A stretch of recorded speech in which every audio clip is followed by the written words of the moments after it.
ஆண்டவராகிய இயேசு கிறிஸ்துவின் நாமத்தில் உங்கள் அனைவருக்கும் என் அன்பின் வாழ்த்துக்களை தெரிவித்துக் கொள்கிறேன்.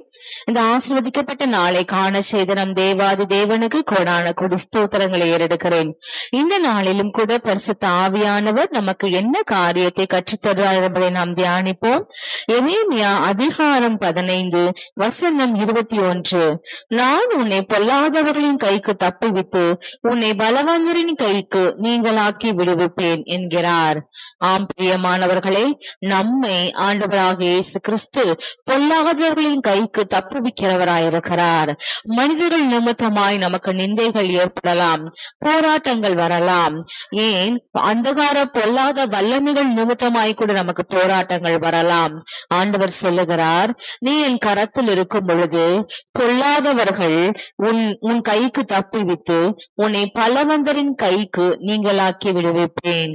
நான் உன்னை விடுவிக்கிற தேவன், நான் உன்னை தப்புவிக்கிற தேவன் என்று சொல்லி தேவன் இந்த நாளிலும் கூட நமக்கு வாக்கு கொடுக்கிறார்.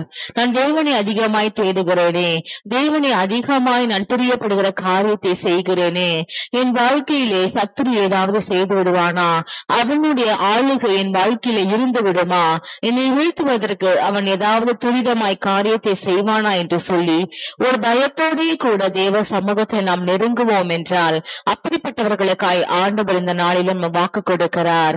நான் உன்னை பொல்லாதவர்களின் கைக்கு தப்புவித்து உன்னை பலவந்தரின் கைக்கு நீங்களாக்கி விடுவிப்பேன்.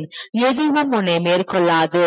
மகளே, நீ என்னிடத்தில் உன்னை முழுமையாய், மகனே நீ என்னிடத்தில் முழுமையாய் ஒப்புக் கொடுக்கும் பொழுது பொல்லாப்பு உனக்கு நேரிடாதபடிக்கும், தீங்கு உன்னை அணுகாதபடிக்கும் என்னுடைய பரிசுத்த ரத்தம் உன்னை பாதுகாக்கும் என்று சொல்லி இந்த நாளிலும் கூட ஆண்டவர் நம்மை தேற்றுகிறார், வாக்குத்தத்தம் பண்ணுகிறார். இந்த வசனத்தை இறுக பிடித்து தேவ சமூகத்திலே தொடர்ந்து முன்னேறவும் பெரிய காரியங்களை நம் வாழ்க்கையிலே காணும்படி கர்த்தர் செய்வார். கண்களை மூடி செபிப்போமா. எங்களை அதிகமாக நேசிக்கிற அன்பின் தகப்பனே, இந்த ஆசீர்வதிக்கப்பட்ட நாளை காண செய்ததற்காக நன்றி. பொல்லாதவர்களின் கைக்கு என்னை தப்புவித்து பலவந்தரின் கைக்கு எங்களை நீங்களாக்கி விடுகிறவரே, எங்களுக்கும் மேலாக பலவான்களா இருக்கிறவர்களிடத்துல நாங்கள் தப்பித்துக் கொள்ளும்படிக்கு கர்த்தர் எங்கள் நிமித்தமாய் அவர்களை அதமாக்கி போடுகிறவரையுமே நாங்கள் துதிக்கிறோம், ஸ்தோத்தரிக்கிறோம்.